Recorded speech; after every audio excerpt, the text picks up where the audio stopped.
First of all, it looks like you're not quite finished, but to this point, your thoughts on this class right now? Most of these guys have been committed to us a long time, and we really like it. It's balanced. It's a good number for the direction that we'll go as we try to manage through the changes with rosters and such. 15 was a number we feel like will be fairly close to what it needs to be. This is obviously the first signing. There'll be another one. There won't be a signing, but portals moving forward as we get into the latter part of January. And then again, it could change again with the portal window in the spring. But this will be the majority of it, be pretty close for the direction that we're going.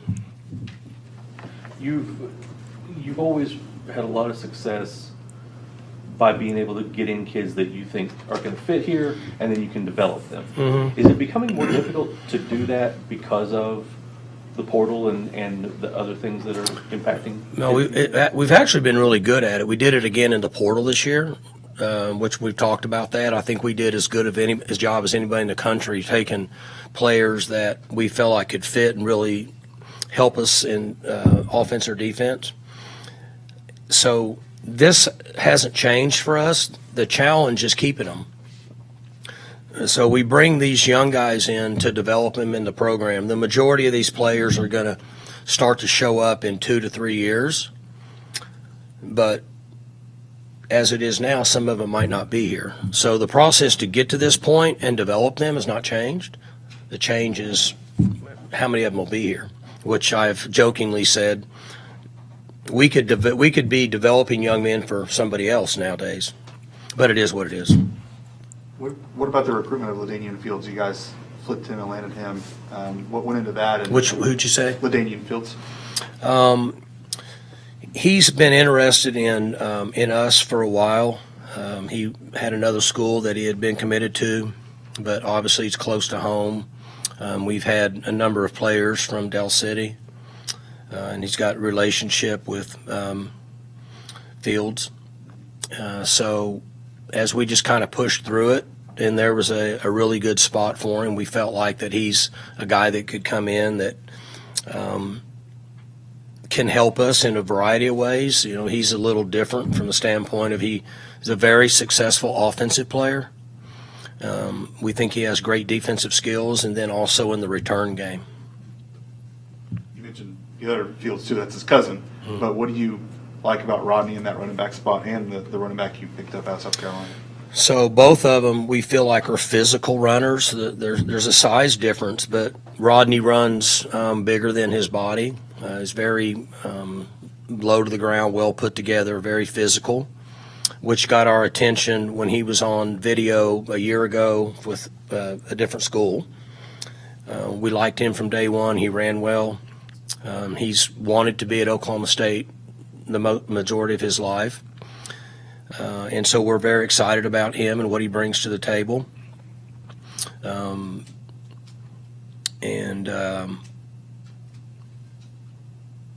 It's good. Jaden is bigger, obviously from much further away. But we really like him. Met him for the first time just a week ago when he came in on a visit with his mom. And he's a potential 245-pound back.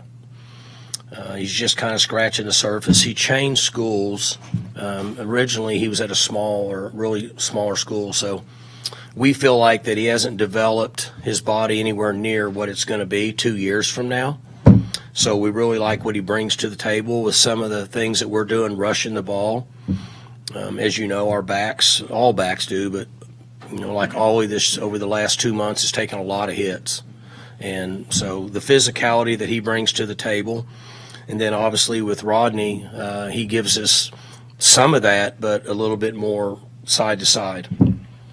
How does a 6'2", 225-pound running back go under the radar as long as Jaden did? Is that the portal that's kind of cutting off some of those high school kids, or why do you think he was under the radar? I think the portal affects all of these players. I mentioned this to you guys that this recruiting class, the last recruiting class and the one before that have all gotten caught up in the 6th-year super senior COVID and the portal.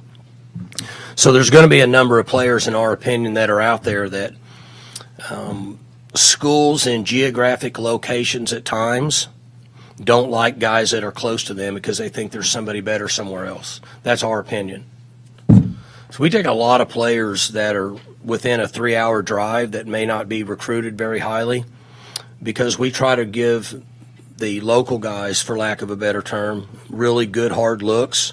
Because I think sometimes, and I'll kind of use the Todd Monken quote, coaches at times watch tape all the time. They don't like their own guys. They want other people because they see their players daily and they're coaching them and they see them make the mistakes and they're correcting them all the time. When in reality, that's going on at every school. So he would often say coaches don't like their own guys. They always think the other team has other guys they want.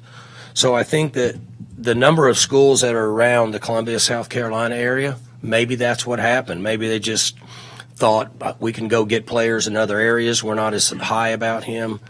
Now, I'm going to guess that they evaluated him as being not fast enough. That would be the reason you asked me why, because I don't know any other reason why. If you watch his highlights, and he's 229 pounds is what he weighed when he was here a week ago. So he has a really, really big lower body. So when he spends 18 months in the weight room with Coach Glass, with what he has, he's going to go to 240. And let's just say that he's a 4.65, 4.7 guy. That's going to be he's going to drop 0.2 off his 40 because of the mass of body he has to develop. So I envision him being 240 and running into 4.5s in a couple years. You said you give the local guys as good a look as you can, and you still consider Texas local. At least Yeah, right across the border. You know, the North Texas area, 3.5 hours down there. It's not far. Yeah, there's a ton of DFW guys, and I talked to a lot of them this morning on radio. They've already kind of formed a fraternity. Yeah, I mean, they do. that's a pretty solid group of kids coming out of the DFW. They all have group text now. I mean, I don't know how all that works, but they communicate with each other. Once they commit, they get into that group text, for lack of a better term, and they know they watch each other's highlights. They get to know each other. A good group of these guys were at every home game, so they see each other. Their families see each other, so it can be an advantage. The Dallas area is really an in-state area for us.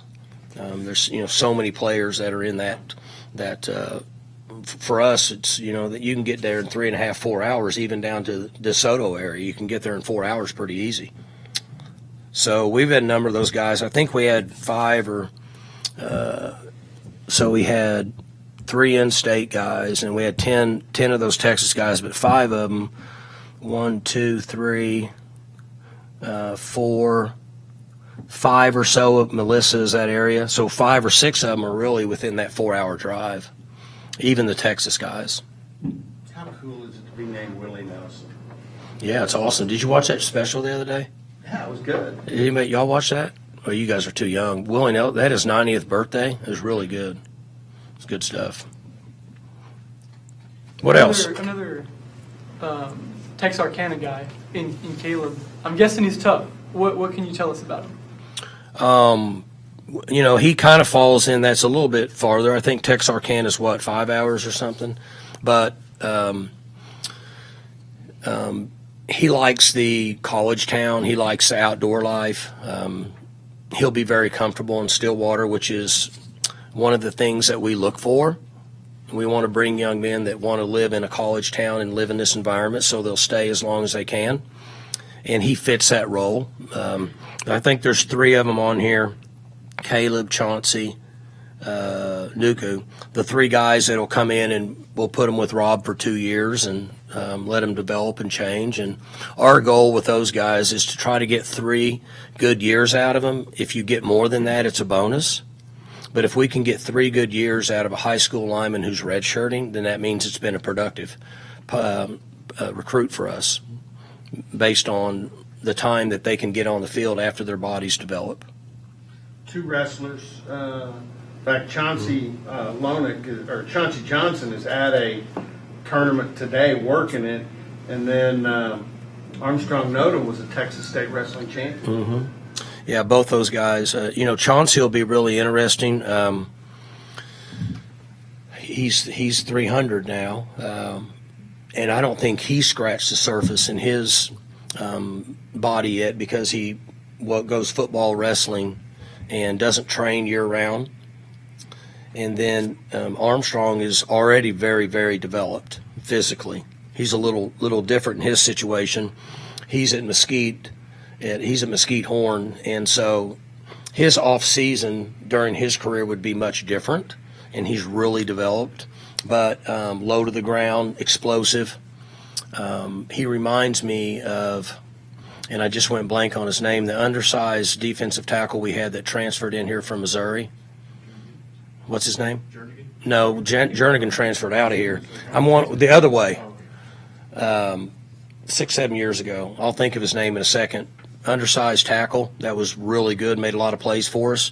That's who he reminded me of when I watched video on him. And I'll think of his name here in a little bit. You mentioned Nuku. You've been out to West at Salt Lake, got Cecia there last year. What is it about that school that you like getting those guys from? Well, we've had ties there. Todd Bradford has got a lot of ties back in that area and knows all those people, and so we have connections there. Benny Tonga is on our staff. They have a lot of connections there through the church and the connections through the church, and then obviously with Benny, he has a lot of family connections there, and that stuff runs deep. And most every player in that area that we recruit is somewhere tied into his family at some point. So that's the connection and the benefit that we get there in the Salt Lake City area. Is Nuku a guy that could come in and make an impact day one, or is he one of those guys who wait for Rob Glass to hold up? High school offensive linemen, if they come in and make an impact like Russell O'Coon did, that's a bonus. Russell was a 6-player pick in the draft. Those guys that can make the transition from a body standpoint and strength standpoint is a different level. I'm not saying they can't do it. I just wouldn't. I wouldn't bet on it. I hope they do. From the outside, it seemed like his recruitment was kind of a battle to the end. Was it that way on the inside? What was battle to the end with what? With Nuku Mafis. No, I mean, not really. He was loyal to us. His partner went to another school. So you still have that game going on out there a little bit, which is understandable. And he never really acted like he was going any other direction. So he was really good. But, I mean, they were beating up on him pretty good there in the last couple of weeks, but he stayed with us. You mentioned development, and even Landon Cleveland and a couple other guys today mentioned Agumadu, the McKinney linebacker. And I noticed his jersey never goes much lower than his shoulder pads. I mean, he's always showing his abs. I mean, I don't know if you've seen the pictures. The dude is rocked. Yeah, he's put together. He's in McKinney area, and again, when you talk about these schools, you're talking about they've been in programs since they've been in 8th grade, where they have a lift during school, and they have training, lifting after. So they're pretty far along, and those are things we have to take into account where we're recruiting. Is in that area, guys are pretty developed like he is. And then you look at Chauncey, and he's not scratched the surface because he hasn't been through it the same. So we try to take into account those the environments and the programs they come from to try to give us a feel for what we think these young men will be doing 2 years from now. This would be probably a better question to ask Rob Glass, but when you're talking about these kind of guys, especially the ones that you say haven't really scratched the surface of physically what they can be, is this the most exciting time for your strength and development program to get this unmolded clay? It's always fun for me to watch these guys develop. I'm hoping the large majority of them will be with us all the way through.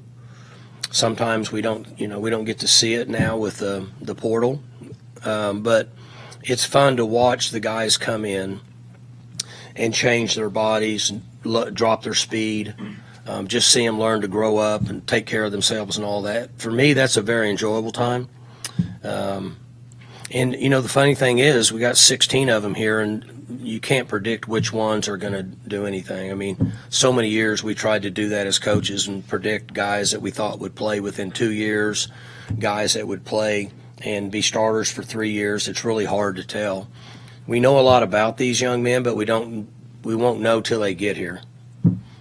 So that's the fun side of this part of recruiting.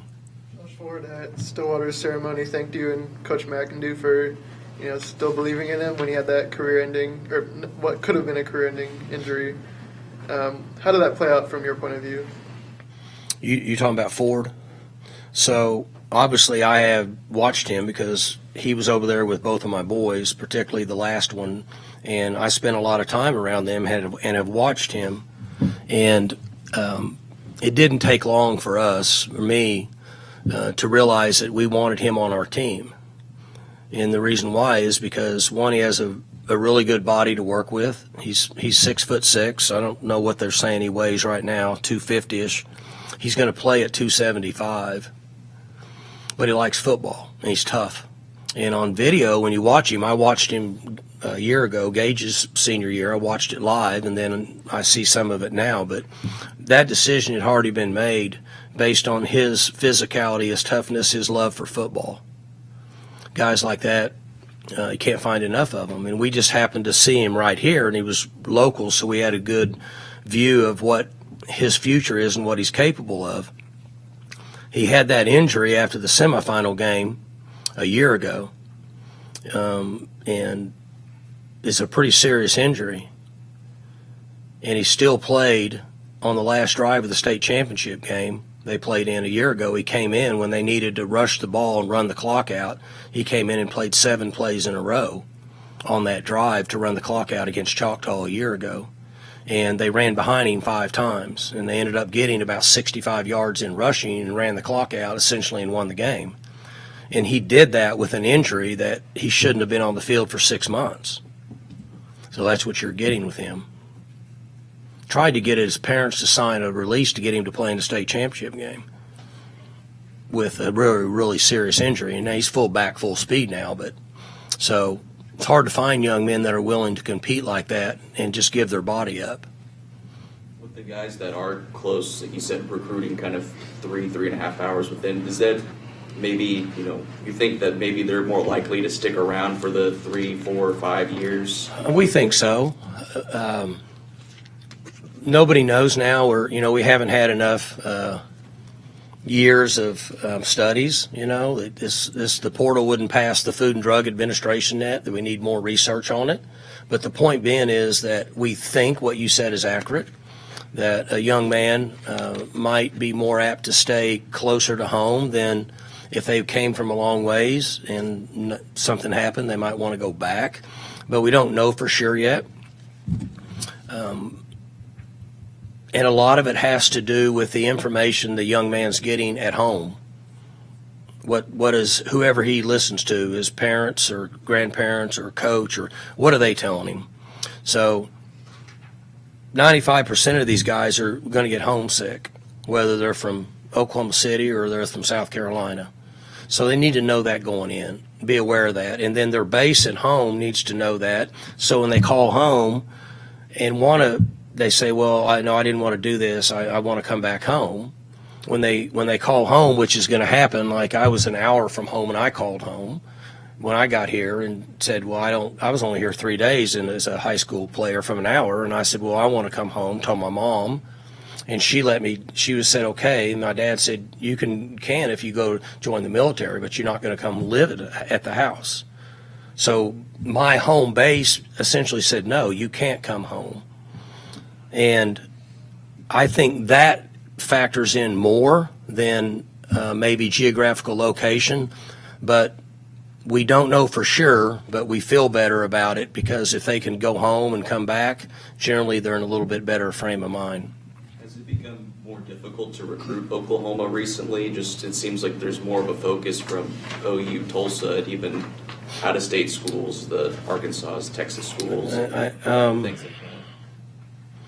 I I mean, I don't see that. I think that we've been we've had as much access and as we've had over the years. I don't think it's been any different for us. I think the numbers have actually gone up because of the portal and because of the 6-year senior. So there's been more players that are available to recruit, in our opinion, because there's some schools that are leaning, like our numbers were about 15, we ended up with 16. Some schools are leaning towards 8 or 10 without counting portal replacements. So we're actually a little higher, in my opinion, than what other schools are, because most schools are trying to use the portal to subsidize what would be high school players in the past, and we're not really moving that direction yet. I'm pretty certain I missed the Fields question to Rodney and LaDainian.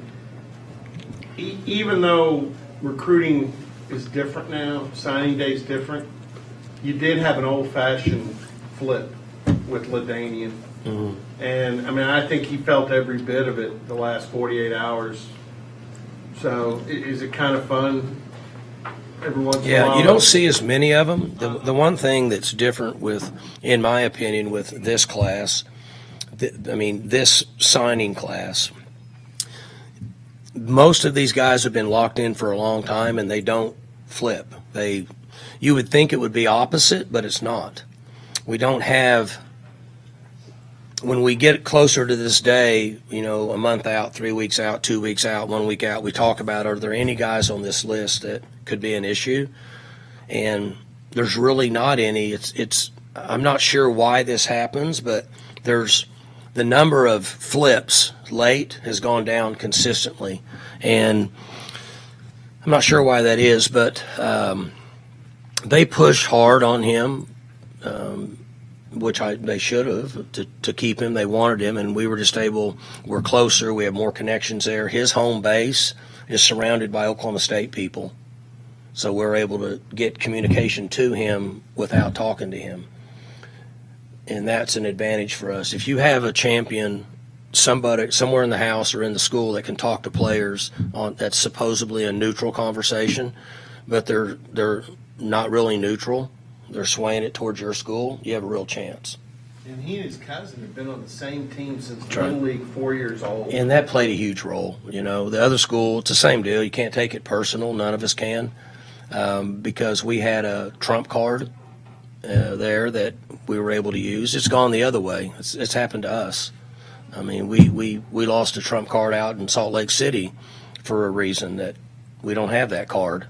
And so it is what it is. You just got to do the best you can. Mike, you guys signed 9 on the defensive side. What can you kind of say about how Brian went about putting together his first class? Well, that's done. When we get back from the bowl, well, not now. We'll probably do it at the bowl site because of the portal. We used to wait till we got back from the bowl and we would slot in for next year and have discussions on what we're looking for. Now, this will take place at the bowl site. Todd Bradford and his recruiting staff will be working in the mornings, 2 and 3 hour every morning down in Houston, evaluating tape because more kids are going in the portal as bowl games end. And so for that reason, these guys are all going to be projected at a certain position that we have based on the style of defense that we want to run. And that hasn't changed. That process is going the same direction. The challenge now is which ones do you replace with high school players and which ones do you replace with portal, which are more mature players. And what we've done is try to replace maturity with maturity. So like Nick Session is, I think he's in about his 3rd year here. So then we'll look for a safety that's in that same range from a maturity standpoint that, it's not personal against Nick, but when we have a portal guy, we look for a better player at the same position. It makes a difference if it's Nick or a wide out or anything. Right? That's what we try to do. So we say we lost a mature safety. We need another mature safety. And then we have to decide he either has to be as good as the guy that left or better. Unless we have quite a few numbers at that position, then we will not bring one in unless we know he's better. Not to put too much of a comparison on a kid, but when I watched Tamarick Johnson's film, you could have told me I was watching Colin Oliver. At Very similar, yeah.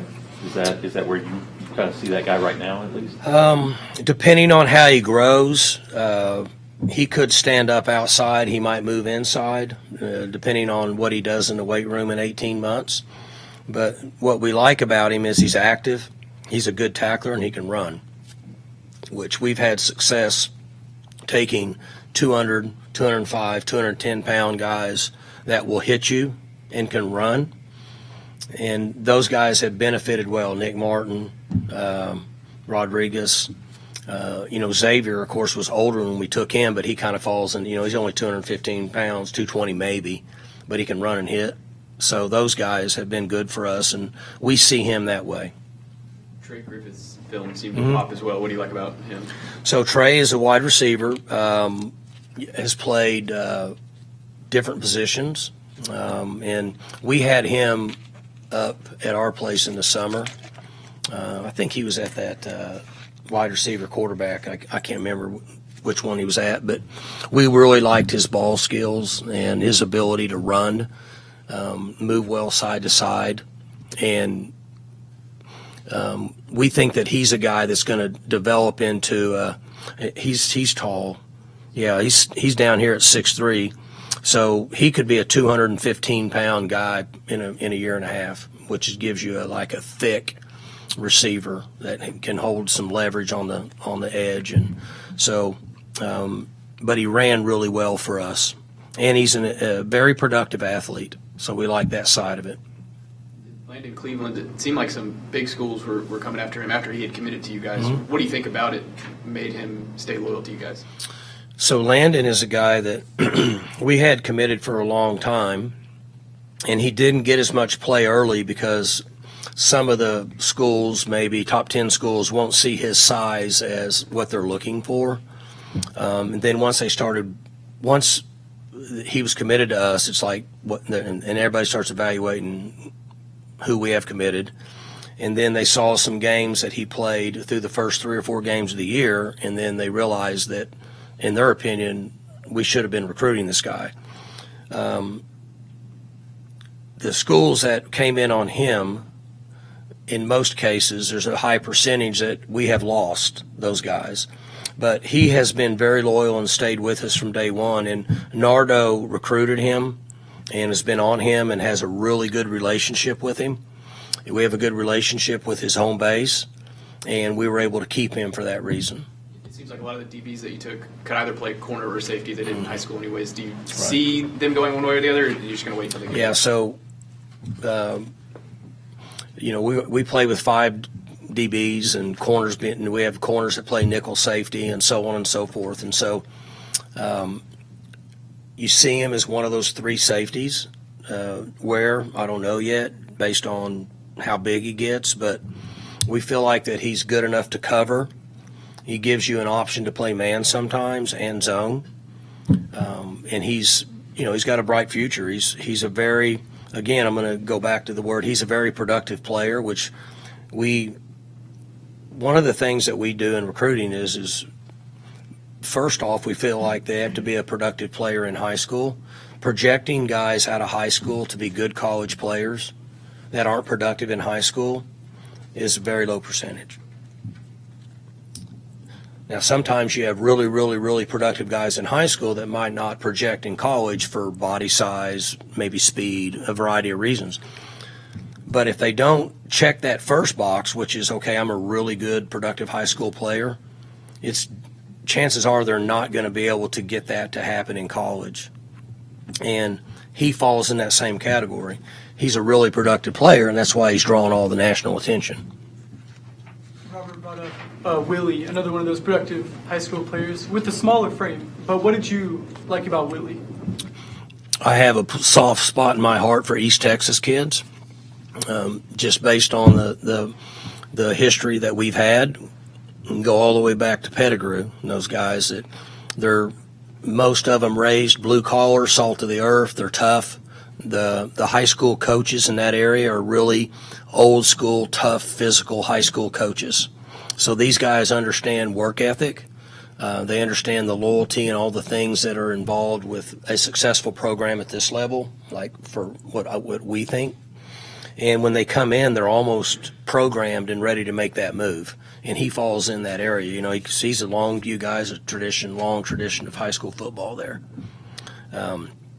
He's not going to be, obviously he might grow another inch. He might hit 5'11". He'll be 185. But he is really good side to side, and he can run. It gives him a chance to make up for it.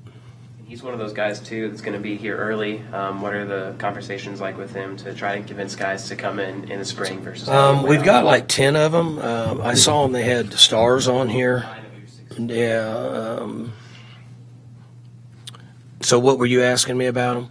Just saying he's going to be here early, so, what are some of those conversations like, or trying to get guys to come here early? It's very popular now. These young men are graduating early in high school, and then they're taking concurrent classes and all that stuff. It's much different than it used to be. So you have over half of your class that's reporting early, when just 3 years ago there might only be 3 out of 20. Just kind of the trend. These guys, they think they're ready. They want to go. They've high school is. They feel like that they've maxed themselves out and they're ready to get to college and get started. And the communication that I have with the parents when they ask me is that it's different for each young man. They need to make that decision. Do they play basketball? Do they wrestle? Do they play baseball? Do they want to play a spring sport? Obviously, then they can't come. They have to stay there. And then if you're not sure, then you shouldn't do it. Because you really got to be all in to do it, because there's an adjustment when they go from high school to college. There's a more of adjustment when they go from high school to college a semester early, because all their buddies are back in high school and all the stuff's going on back there, and they're here. They're at 6 a.m. running. They're at 6 a.m. stadiums. They're getting busted in off season. They're getting busted in the weight room. Why did I do this? My buddies are going to prom. It's not as fun. That's a discussion that we have with them. They need to just make sure this is what they want to do. Do you see them be at the bowl game with you guys? I'm not sure. That's going on. That process is taking place right now. They very well could be, but I'm not sure who's going to do what. Do you see Luke Webb on the inside or on the outside? He's, 275? He should grow into 300. If he's, 275, his frame, he's going to put at least 20 to 25, so he could move into a 3 technique. Is that, with this defense, are you able to be more flexible with some of these defensive line guys? Because they could be, you could be 285 and be an end in this defense. Well, and you saw, we played from the middle of the season on, we played quite a bit of 4 down. So we're playing 3 down, but we have to have the capability, in my opinion, to play 4 down. That does make it a little bit more difficult in recruiting, because then you're trying to balance your roster linebacker-wise, D-line-wise. I feel good about where we're at right now. We were very fortunate this year. We didn't get any defensive linemen hurt, and it worked out really well for us. But for us, in the meetings I'm in recruiting, what I've shared with the recruiting staff is if there's ever a defensive lineman out there that we can get, you better take him. Because there's 4.2 million people that live in the state of Oklahoma. We don't grow a lot of big guys like they do down in the southeast part of the country, and they're heavily populated areas. All those cities down through the southeast part of the country are very heavily populated. They grow a lot of big guys down there. We don't have as many that are within a 3-hour drive as what they do. So if we can find one, we got to get our hands on them. We're going to get them no matter where they come from, because we just don't have as many of them in this area. Couple of things. One, I don't think you can talk about any of them, but your walk-on list is pretty impressive. Mm-hmm. There's some guys on there that you're like, wow. Sure. So how do you feel the way that's continued, and how important is that? Yeah, it's very important. We carry 35 walk-ons or something here. We play the percentages. If we can get a number of walk-ons to come here and get a percentage of them to impact our team. And like Parker Robinson, okay? So he's played a lot of football this year and has impacted our team, and we have gotten him for free. So if you look at it from a business standpoint, you have to play the percentages. So if you're going to get a percentage of those guys, you take a certain number, you get that percentage, and they impact your team. And then these other guys that are with your organization over a number of years help you in a million ways in practice and different things, and some can help on special teams. And then we know, we run into issues like we did at wideout this year where we got 60% of our wide receivers hurt after the West Virginia game. And then we built those numbers back up. Well, before we did that, we had to use some walk-ons that were ready to play if we needed them, but also they're able to help us in practice. If we don't have enough numbers, we can't practice, as you know. And we practice our ones and our twos and our threes. So, and we had some wideouts hit the portal here just recently, so now we've gotten, our numbers are down there, so we have to use some of those guys for that reason. But it's changed over the last few years because we're able to help these guys, some with a collective and NIL, and they get some advantages here, and it ends up being a pretty good situation for them to go to school, particularly in-state players, where your tuition is different. Now, we've had really good walk-ons from out of state. It's just a little more challenging at times, sometimes for the families financially to get them.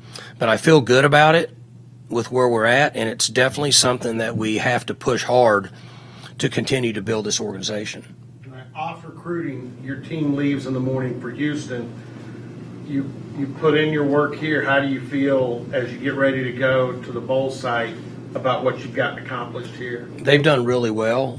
We've stayed healthy. We had some physical practices. We went against each other quite a bit. We did inside drill against each other to try to keep the physicality going. The team we're playing is very, very, very talented and very physical. In the last two games, we played the number one ranked defense in the Big 12, and now we're playing the number one ranked defense in the SEC. And so physicality is going to be a big part of this, portal or no portal, or who's in or who's out, either way.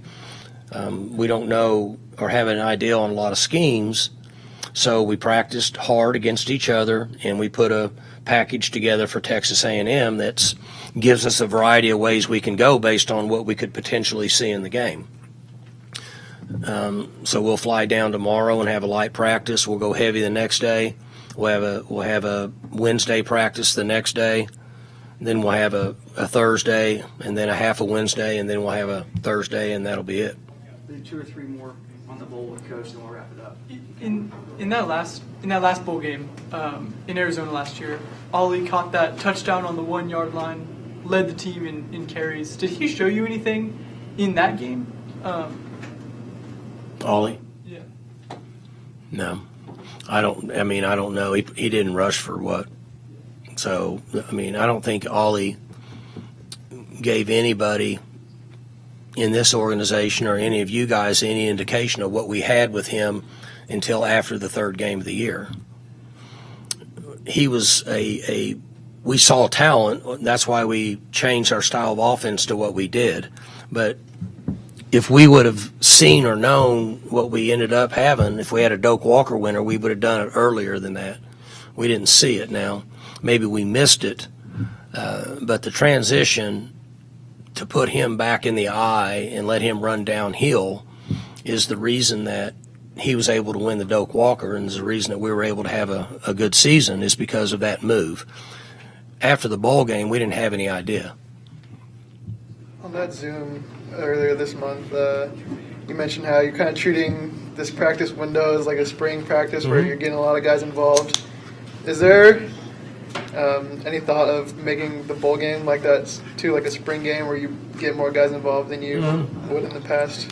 Some people are doing that.